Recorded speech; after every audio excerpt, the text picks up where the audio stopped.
we will be going to discuss about pulse code modulation. In pulse code modulation, message signal is represented by a sequence of coded pulses. So that is the basic thing. So in pulse code modulation, message signal is represented by a sequence of coded pulses.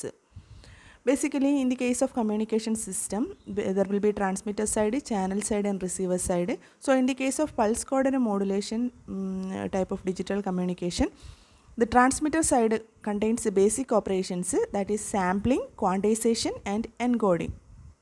And you can see the block diagram of the transmitter side. There is a source of continuous time message signal. After that, there is a low pass filter, then a sampler, quantizer and an encoder. And the output of that section is the pulse coded modulated signal, and that will be applied to the channel side. Okay. So now let us see the details of each and every section. First section is the source. Source will produce an information that which is to be transmitted. Okay. Then it is given to the low pass filter. Low pass filter prevent. What is the function of low pass filter? We have already discussed in the previous video that low pass filter act as an anti-aliasing filter or band limiting filter that is used to band limit the signals. That means if there is a if the signal is of highest frequencies, then we have to limit the bandwidth of the signal to particular frequencies. So it also acts as an anti-aliasing filter in order to avoid aliasing of the signal. Okay. So basically its function is it will band limit the signal to a particular frequency. Okay. Suppose we know that in the case of communication system, the sampling rate should be greater than or equal to twice the maximum frequency present in the signal. So let W be the maximum frequency or omega be the maximum frequency present in the message signal. Then we have to band limited the signal to that omega hertz. So in that case, we are using a low pass filter which acts as an anti-aliasing filter. Okay. Next step is next after low pass filter there is a sampler. What is the function of sampling? It is sampler will take the samples of the original message signal. Okay. What is the purpose of sampling? In order to reduce the bandwidth, we are using the sampling process. That means there is no need to transmit each and every section of the signal. There is a need to transmit some of the samples or some of the values of the signals, and if we are sending some of the samples of the signal, we are able to reconstruct the signal at the receiver side. So sampling, the incoming message signal is sampled with a train of narrow rectangular pulses. So in the case of pulse code modulation, this sampling process will give you a train of narrow rectangular pulses. That is the thing. Okay. Next, what is the importance? What should be? We should care about the sampling rate in sampling. What is the sampling rate? Sampling rate should be twice the highest frequency component W of the omega of the message signal. You can read it as W or omega. In the previous semesters, we have used omega notation for the frequency. That is why I am saying omega. Okay. So the sampling rate should be at least twice the highest frequency component omega of the message signal. Sampling rate എന്തായിരിക്കണം? highest ഒരു message സിഗ്നലിലുള്ള highest frequency omega ആണെങ്കിൽ ഒമേഗേനേക്കാൾ twice ആയിരിക്കണം എന്നുള്ള twice the omega ആയിരിക്കണം minimum frequency എന്ന് പറഞ്ഞാൽ അതിനേക്കാൾ കൂടുതലും ആവും. എന്നാൽ മാത്രമേ നമുക്ക് റിസീവർ സൈഡിൽ ഒറിജിനൽ സിഗ്നലിനെ കറക്റ്റായിട്ട് റീകൺസ്ട്രക്ട് ചെയ്തെടുക്കാൻ പറ്റുള്ളൂ. അപ്പോൾ sampling rate should be twice the highest frequency component omega of the message signal. After the sampling, we will be getting the samples of the message signal, and then what is the process? Next process is quantization at the transmitter side, and in the case of quantization, sampled signal is then quantized, which makes the signal discrete both in time and amplitude. There is a spelling mistake. Okay. So quantization makes the signal discrete in both time and amplitude. അതായത് sampling process ചെയ്യുമ്പോൾ നമുക്ക് samples ആണ് കിട്ടുക. അതിന് continuous amplitude values ആയിരിക്കും ഉണ്ടാവുക. Okay. അപ്പോൾ നമുക്ക് ആ എല്ലാ വാല്യൂസും സെൻഡ് ചെയ്യേണ്ട ആവശ്യമില്ല. പകരം നമ്മൾ എന്താ ചെയ്യുക, ഓരോ സാമ്പിൾസിനെയും ക്വാണ്ടിറ്റൈസ് ചെയ്യും, നിയറസ്റ്റ് ഡിസ്ക്രീറ്റ് ലെവലിലേക്ക് അപ്രോക്സിമേറ്റ് ചെയ്യും. അതാണ് ക്വാണ്ടിറ്റൈസേഷൻ എന്ന് പറയുന്നത്. അപ്പോൾ നമുക്ക് എന്ത് ചെയ്യുമെന്ന് വെച്ചാൽ ക്വാണ്ടിറ്റൈസ്ഡ് വാല്യൂ ഓഫ് ദി സാമ്പിൾസ് ആണ് നമുക്ക് കിട്ടുക. അപ്പോൾ അതിന് നമുക്ക് എന്താ പറയുക, discrete both in time and amplitude. Sample ചെയ്യുമ്പോൾ തന്നെ സിഗ്നൽ എന്താവും, ഡിസ്ക്രീറ്റ് ഇൻ ടൈം ആവും അല്ലേ. ക്വാണ്ടൈസ് ചെയ്യുമ്പോൾ എന്താവും, സിഗ്നൽ എന്താവും, ഡിസ്ക്രീറ്റ് ഇൻ ആംപ്ലിറ്റ്യൂഡ് ആവും. ഡിസ്ക്രീറ്റ് എന്ന് വെച്ചാൽ ഡിസ്ക്രീറ്റ് ലെവൽസ് ആയിരിക്കും. അപ്പോൾ നമ്മളിപ്പോൾ 1.1 1.2 എന്നുള്ള വാല്യൂവിന് പകരം 1 അല്ലെങ്കിൽ 1.5 വരെയുള്ള വാല്യൂവിന് 1 എന്നുള്ള വാല്യൂ ആംപ്ലിറ്റ്യൂഡ് അസ്യൂം ചെയ്യും. 1.6 1.7 എന്നുള്ളതിനൊക്കെ 2 എന്നുള്ള വാല്യൂ അസ്യൂം ചെയ്യും. അങ്ങനെ ക്വാണ്ടൈസ് ഡിസ്ക്രീറ്റ് ലെവൽസിലേക്ക് എന്ത് ചെയ്യും, ക്വാണ്ടൈസ് ചെയ്യുകയാണ് ചെയ്യുന്നത്. ഓക്കെ, അപ്പോൾ അതാണ് നെക്സ്റ്റ് പ്രോസസ്, ക്വാണ്ടൈസേഷൻ പ്രോസസ്സ് എന്ന് പറയുന്നത്. Next after the quantization the non uniform, okay, before that usually in the pulse code modulation non uniform quantizer is used. Non uniform quantizer എന്ന് പറഞ്ഞു കഴിഞ്ഞാൽ base band signal passed through a compressor then applying the compressed signal to uniform quantizer. അതാണ് non uniform ക്വാണ്ടൈസറിൻ്റെ basic blocks എന്ന് പറയുന്നത്. ആദ്യം base band signal എന്ന് പറയുന്നത് നമ്മുടെ ഒറിജിനൽ മെസ്സേജ് സിഗ്നലാണ്. അതായത് നമ്മളിപ്പോൾ ക്വാണ്ടൈസ് ചെയ്ത സിഗ്നൽ അല്ല, സാമ്പിൾ ചെയ്ത സിഗ്നൽ, അതിനെ നമ്മൾ എന്ത് ഒരു കംപ്രസറിലൂടെ തന്നെ പാസ് ചെയ്യും. അപ്പോൾ സിഗ്നൽ കംപ്രസ് ചെയ്തിട്ട് കിട്ടും, ഡിസ്ക്രീറ്റ് വാല്യൂസിലേക്കായിട്ട് കിട്ടും. പിന്നെ എന്ത് ചെയ്യുന്നത് വെച്ചാൽ കംപ്രസ്ഡ് സിഗ്നലിനെ യൂണിഫോം ക്വാണ്ടൈസറിലേക്ക് അപ്ലൈ ചെയ്യും. നമ്മൾ യൂണിഫോം ക്വാണ്ടൈസറും നോൺ യൂണിഫോം ക്വാണ്ടൈസർ എന്താണെന്ന് പ്രീവിയസ് ക്ലാസ്സിൽ പറഞ്ഞതാണ്. ഓക്കെ, യൂണിഫോം ക്വാണ്ടൈസർ ആണെങ്കിൽ യൂണിഫോം വാല്യൂസ് ആണ് അസ്യൂം ചെയ്യുക. നോൺ യൂണിഫോം അതായത് ഒരേ വാല്യൂ ഒരേ രീതിയിലാണ് നമ്മൾ എന്ത് ചെയ്യുക, ക്വാണ്ടൈസേഷൻ പ്രോസസ്സ് നടത്തുക. ക്വാണ്ടൈസേഷൻ സ്റ്റെപ്പ് എന്ന് പറയുന്നത് ഒരേപോലെ ആയിരിക്കും through out the quantisation process. പക്ഷേ നോൺ യൂണിഫോം ക്വാണ്ടൈസറിലാണെങ്കിൽ നമ്മൾ അതിൻ്റെ സ്റ്റെപ്പ് സൈസ് എന്ന് വെച്ചാൽ ഡിഫറെൻറ്റ് സ്റ്റെപ്പ് സൈസാണ് നോൺ യൂണിഫോം ക്വാണ്ടൈസറിൽ നമ്മൾ യൂസ് ചെയ്യുക. ഓക്കെ, അപ്പോൾ ബേസിക് പ്രോസസ്സ് എന്ന് പറയുന്നത് നോൺ യൂണിഫോം ക്വാണ്ടൈസറിൽ ഒരു കംപ്രസർ ഉണ്ടായിരിക്കും, അതുപോലെ തന്നെ ഒരു യൂണിഫോം ക്വാണ്ടൈസർ ഉണ്ടായിരിക്കും. കംപ്രസർ കംപ്രസ് ചെയ്യുകയാണ് ചെയ്യുക ഡാറ്റ, എന്നിട്ട് അതിനുശേഷം അതിനെ യൂണിഫോം ക്വാണ്ടൈസറിൽ അപ്ലൈ ചെയ്തിട്ട് ഒരു ഡിസ്ക്രീറ്റ് വാല്യൂ ആക്കി മാറ്റുകയാണ് ചെയ്യുന്നത്. ഓക്കെ, അപ്പോൾ നെക്സ്റ്റ് പ്രോസസ്സ് എന്ന് പറയുന്നത് next after the quantization, basically here the non-uniform quantizer is used, and next is encoding. Encoding means coding the quantized values. So the quantized sampled values will be encoded into a code word. That is the process taking place in the encoding. After sampling and quantization, the signal in order to make the signal more robust to noise and interference and other problems, encoding used. The purpose of the encoding is that whenever we are encoding a data, it will become more robust to know noise, interference and other problems. Okay, so after sampling and quantization, we will make the signal more in order to make the signal more robust and noise interference, we will be making the process encoding. In encoding, discrete set of sampled values is converted into appropriate form of signals. So ഒരു code word ആക്കിയിട്ടാണ് മാറ്റുന്നത്. അത് നമ്മൾ ഓരോ റൂൾസിനനുസരിച്ചിട്ടാണ് മാറ്റുന്നത്. അപ്പം just നിങ്ങളത് അറിഞ്ഞിരിക്കും, എൻകോഡിങ്ങിൽ അതാണ് നടത്തുന്നത് എന്നുള്ളത്. കോഡ് വേർഡായിട്ട് കൺവേർട്ട് ചെയ്യുന്നത് മാക്സിമം ശരി. എൻകോഡിങ് പ്രോസസ്സിന് വേണ്ടി നമ്മൾ യൂസ് ചെയ്യുന്ന ബൈനറി കോഡ് യൂസ് ചെയ്യാം, ഡിഫറൻഷ്യൽ എൻകോഡിങ് യൂസ് ചെയ്യാം. അപ്പോൾ maximum advantage is obtained using binary code, and differential encoding is also used for encoding. And here is an example that is illustrating the differential encoding. Here the original binary data is given as 0 1 1 0 1 001. That is the original binary data. And how we are converting this original binary data into differentially encoded data?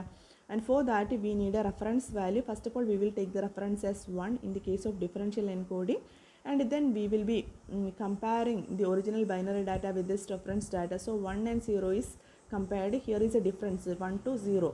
So the difference is indicated by the symbol 0. So next symbol will be 0. Next, this 0 will be compared with the original binary data stream 1. So here there is a difference. So it will be encoded as 0. So next, this 0 is compared with this binary stream 1. So there is a difference, so 0. So whenever there is a bit difference or change in the difference, 0 symbol is used for coding.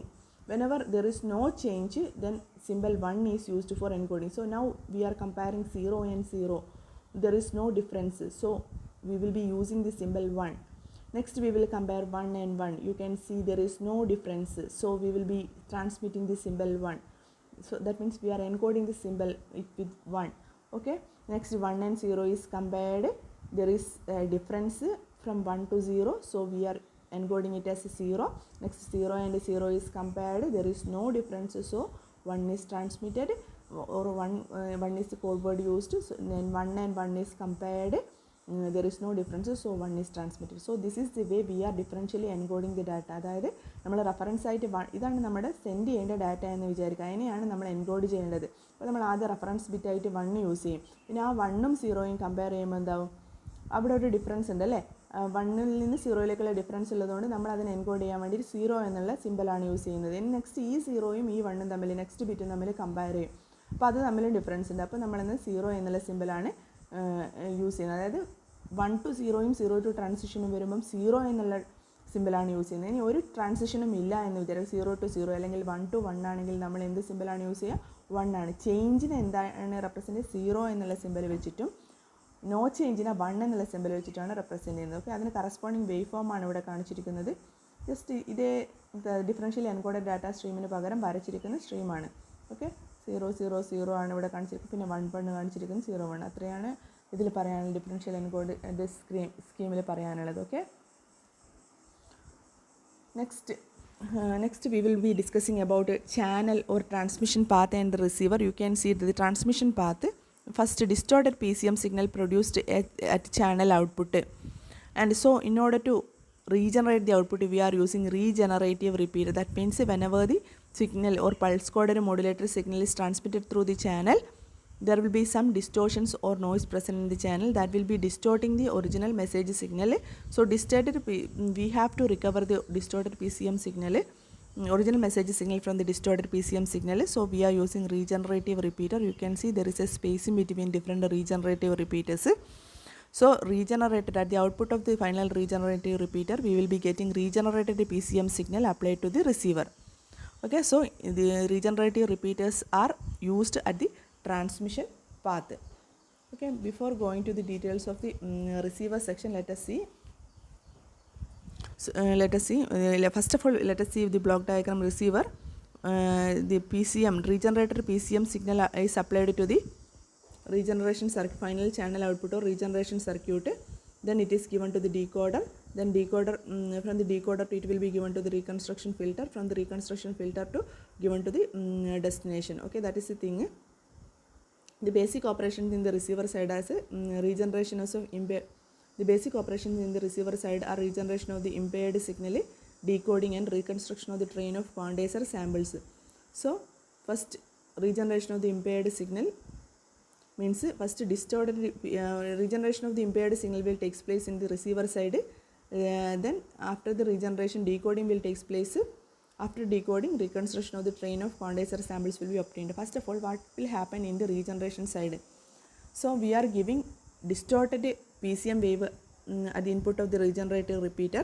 Regenerative repeater mainly consists of amplifier or equalizer and a timing circuit and a decision making circuit. അപ്പോൾ regenerative circuit എന്തൊക്കെയാണ് contain ചെയ്യുന്നത്? Equaliser ഉണ്ട്, timing circuit ഉണ്ട്, decision making circuit ഉണ്ട്. അപ്പോൾ ആദ്യം എന്താ ചെയ്യുക, ഡിസ്റ്റോർട്ടഡ് PCM വേവിന് എന്തൊരു ഈക്വലൈസറിലാണ് കൊടുക്കുന്നത്. അപ്പോൾ ഈക്വലൈസറിൻ്റെ ഫംഗ്ഷൻ എന്ന് പറഞ്ഞാൽ equalizer shapes the received pulses in order to compensate for the effect of amplitude and phase distortions produced by the transmission characteristics of the channel. So equalizer എന്ന് പറയുന്നത് ഈക്വലൈസർ എന്ന് പറയുന്നത് എന്താ ചെയ്യുന്നത്, റിസീവ്ഡ് പൾസസിനെ നോയ്സ് ഫ്രീയും അതുപോലെ തന്നെ ആംപ്ലിറ്റ്യൂഡിലോ ഫേസിലോ ഉള്ള നോയ്സിനെ ഫ്രീ ആക്കിയിട്ട് അതിനെ റിസീവ്ഡ് പൾസിനെ ഷേപ്പ് ചെയ്യുന്ന ആളാണിത് ഈക്വലൈസർ. അതായത് ഒറിജിനൽ മെസ്സേജ് സിഗ്നൽ പോലെ തന്നെ ആക്കുന്നതാണ് എന്ത് equaliser. So equalizer shapes the received pulses so as to compensate for the effect of amplitude and phase distortions produced by the transmission characteristics of the channel. Next, what is the next step? Timing circuit. Timing circuitry provides a periodic pulse train derived from received pulses for sampling equalizer pulses. അപ്പോൾ timing circuitry അതേ ടൈമിൽ തന്നെ equaliser സർക്യൂട്ടിൻ്റെ function പറഞ്ഞു timing സർക്യൂട്ടറിയും അതുപോലെ തന്നെ periodic pulses produce ചെയ്യുന്നുണ്ട്. അതെന്തിന് corresponding ആയിരിക്കും, ഇവിടെ നിന്ന് കിട്ടുന്ന സാമ്പിൾസിന് കറസ്പോണ്ടിങ് ആയിട്ടുള്ള പീരിയോഡിക് പൾസസ് പ്രൊഡ്യൂസ് ചെയ്യുന്ന ആളാണ് എന്ത് ടൈമിംഗ് സർക്യൂട്ട് എന്ന് പറയുന്നത്. So timing circuit provides a periodic pulse train derived from the received pulses for sampling equalizer pulses. So നമ്മൾ ഈ ടൈമിംഗ് സർക്യൂട്ട് യൂസ് ചെയ്യുന്നത് എന്തിനാണെന്ന് വെച്ച് കഴിഞ്ഞാൽ ഇവിടെ ഒരു ഡിസിഷൻ മേക്കിംഗ് സർക്യൂട്ട് ഉണ്ട്. ഡിസിഷൻ മേക്കിംഗ് ഡിവൈസ് എന്ത് ചെയ്യും, ഇവിടെ നിന്ന് വരുന്ന ഈക്വലൈസർ സർക്യൂട്ടിൽ നിന്ന് സാമ്പിളും ഈ ടൈമിംഗ് സർക്യൂട്ടിൽ നിന്ന് വരുന്ന സാമ്പിളും തമ്മിൽ കമ്പയർ ചെയ്തിട്ട് ഒരു സിഗ്നൽ പ്രൊഡ്യൂസ് ചെയ്യും, ഒരു ഡിസിഷൻ മേക്ക് ചെയ്യും.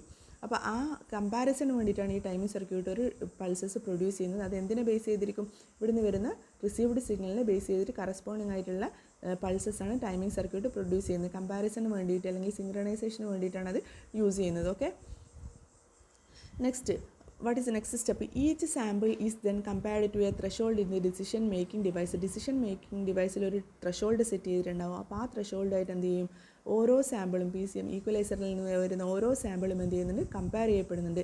If the threshold is exceeded, the symbol 1 is transmitted to next repeater, otherwise 0 is transmitted.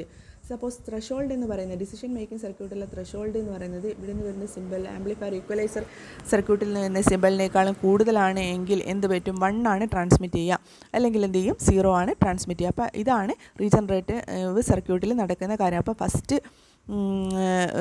Step എന്ന റീജനറേഷൻ ഓഫ് ദി ഇമ്പയർഡ് സിഗ്നലാണ്. അപ്പോൾ റീജനറേഷനിൻ്റെ അകത്ത് നടക്കുന്ന 3 കാര്യങ്ങളാണ് ഇത് പറഞ്ഞിരിക്കുന്നത്. അപ്പോൾ അതിൽ നിന്ന് നമുക്ക് എന്ത് ചെയ്യുന്നത് വെച്ച് കഴിഞ്ഞാൽ ഒരു സിഗ്നൽ ഔട്ട്പുട്ട് കിട്ടും. അപ്പോൾ ഇനിയും അത് പെർട്ടിക്കുലർ സ്ട്രെങ്ത്തിനേക്കാൾ ബിലോ ആണെങ്കിൽ വീണ്ടും നമ്മളൊരു റീജനറേറ്റീവ് സർക്യൂട്ടും കൂടി നമുക്ക് യൂസ് ചെയ്യാം. ഓക്കെ, അപ്പോൾ നെക്സ്റ്റ് സ്റ്റെപ്പ് എന്ന് പറയുന്നത് എന്താണ്, ഡീകോഡിംഗ് ആണ്. ഇത് regenerated signals are decoded into quantized PAM signals. അപ്പം എൻകോഡിംഗ് ട്രാൻസ്മിറ്റർ സൈഡിൽ നടത്തി, അതുപോലെ തന്നെ എന്ത് പ്രോസസ്സ് റിസീവർ സൈഡിൽ നടത്തണം, ഡീകോഡിംഗ് പ്രോസസ്സ് നടത്തണം. അപ്പോൾ ഡീകോഡിംഗ് പ്രോസസ്സ് എന്ന് പറഞ്ഞാൽ regenerated signals are decoded into quantized PAM signals. So PAM signals pulse amplitude modulated signals ആയിട്ടാണ് എന്ത് ചെയ്യുന്നത്, ഡീകോഡ് ചെയ്യപ്പെടുന്നത്. അത് ആംപ്ലിറ്റ്യൂഡിൽ ഓരോ പൾസിന് കറസ്പോണ്ടിങ് ആയിട്ട് റിസീവ് ചെയ്യുന്ന പൾസിന് കറസ്പോണ്ടിങ് ആയിട്ട് ആംപ്ലിറ്റ്യൂഡ് മോഡുലേറ്റഡ് ആയിട്ടുള്ള പൾസ് ആംപ്ലിറ്റ്യൂഡ് മോഡുലേറ്റഡ് സിഗ്നലാണ് പ്രൊഡ്യൂസ് ചെയ്യപ്പെടുന്നത്. Decoding process generates a pulse whose amplitude is linear sum of all the pulses in the code word. So encode ചെയ്തിട്ടുള്ളൊരു കോഡ് വേർഡാണ് നമ്മൾ സെൻഡ് ചെയ്തത്. അതിന് റീജനറേഷൻ നടത്താൻ നമുക്ക് സിഗ്നൽ സ്ട്രെങ്ത് കുറവോ മറ്റോ ആണെങ്കിൽ, അപ്പോൾ ഡീകോഡിംഗ് പ്രോസസ്സിലേക്ക് വരുമ്പോൾ ഓരോ കോഡ് വേർഡിന് കറസ്പോണ്ടിങ്ങുമായിട്ടുള്ള ഒരു PAM സിഗ്നലാണ് പ്രൊഡ്യൂസ് ചെയ്യുന്നത്. അപ്പോൾ decoding process generates a pulse whose amplitude is linear sum of all the pulses in the code word. After the decoding process what is the next step, filtering will takes place. അതായത് reconstruction filter നമ്മൾ use ചെയ്യുന്നുണ്ടല്ലേ. What is this filtering? The filtering process recovers the message signals by passing the decoder output through a low-pass reconstruction filter whose cutoff frequency is equal to message bandwidth W. So filtering process എന്താ ചെയ്യുന്നത്, message സിഗ്നലിനെ recover ചെയ്യുകയാണ് ചെയ്യുന്നത്. അത് എന്തിലൂടെ തന്നെ pass ചെയ്ത് ഡീകോഡറിലൂടെ തന്നെ ഡീകോഡറിൽ നിന്ന് വരുന്ന ഔട്ട്പുട്ട് സിഗ്നൽ ഒരു ലോ പാസ് റീകൺസ്ട്രക്ഷൻ ഫിൽറ്ററിലൂടെ തന്നെ പാസ് ചെയ്തിട്ട് മെസ്സേജ് സിഗ്നൽസിനെ റിക്കവർ ചെയ്യുകയാണ് ആര് ചെയ്യുന്നത്, റീകൺസ്ട്രക്ഷൻ ഫിൽറ്റർ ചെയ്യുന്നത്. അപ്പോൾ ആ റീകൺസ്ട്രക്ഷൻ ഫിൽറ്ററിനൊരു കട്ട് ഓഫ് ഫ്രീക്വൻസി ഉണ്ടായിരിക്കും, അതെന്തിന് ഈക്വൽ ആയിരിക്കും, മെസ്സേജ് ബാൻഡ് വിഡ്ത്തിന് ഈക്വൽ ആയിരിക്കും. So filtering process recovers the message signals by passing the decoder output through a low pass reconstruction filter whose cutoff frequency is equal to message bandwidth W.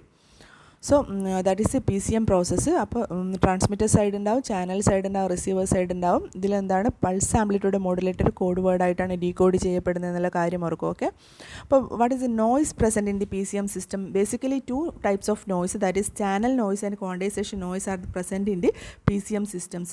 Channel noise is introduced in the channel that is anywhere between the transmitter output and receiver input. Whenever the equipment is switched on, channel noise will always be there. Okay, next is quantization noise. Quantization noise is introduced in the transmitter and it will be carried all the way to the receiver output, and this noise signal is disappears when the message signal is switched off. So quantization noise എന്ന് പറയുന്നത് ട്രാൻസ്മിറ്ററിൽ produce ചെയ്യപ്പെടുന്ന noise ആണ്, സിഗ്നലുമായിട്ട് associate ചെയ്തിട്ടുള്ള noise ആണ് അല്ലേ. Quantisation നടത്തുമ്പോൾ ഉണ്ടാകുന്ന noise ആണ് അല്ലേ. നമ്മളെന്താ ചെയ്യുന്നത്, ഒരു കണ്ടിന്യൂസ് വാല്യൂവിന് എന്താണ് ഒരു ഡിസ്ക്രീറ്റ് വാല്യൂയിലേക്ക് അപ്രോക്സിമേറ്റ് ചെയ്യുകയാണ് ചെയ്യുന്നത്. അപ്പോൾ ഇവിടെ തന്നെ ഒരു ചെറിയൊരു വേരിയേഷൻ വന്നില്ലേ. അപ്പോൾ അതെന്ന് പറഞ്ഞാൽ സിഗ്നൽ പ്രസൻറ്റ് ചെയ്യുന്നിടത്തോളം കാലം ആ നോയ്സും എന്താണ് പ്രസൻ്റ് ആയിരിക്കും, quantisation noise. So the main effect of the channel noise is to introduce bit errors into the received signal, and the average probability of the symbol error is defined as the probability that the reconstructed symbol at the receiver output differs from the transmitted binary symbol. This probability is known as a bit error rate. To optimize the system performance, we need to minimize the average probability of the symbol error. So channel noise introduce ചെയ്യപ്പെടുന്നുണ്ട് PCM കാരണം, അതുകൊണ്ട് തന്നെ എന്താണ് bit error റേറ്റും എന്താണ് കൂടുതലായിരിക്കും. അത് നമ്മൾ മെഷർ ചെയ്യുന്ന BER എന്നുള്ള ഇത് വെച്ചിട്ടാണ്, അല്ലെങ്കിൽ പ്രോബബിലിറ്റി വെച്ചിട്ട് നമ്മൾ മെഷർ ചെയ്യും. അതുപോലെ തന്നെ quantization noise can be minimized by the use of adequate number of representation levels in the quantizer. Okay, that's all about this PCM. Thank U.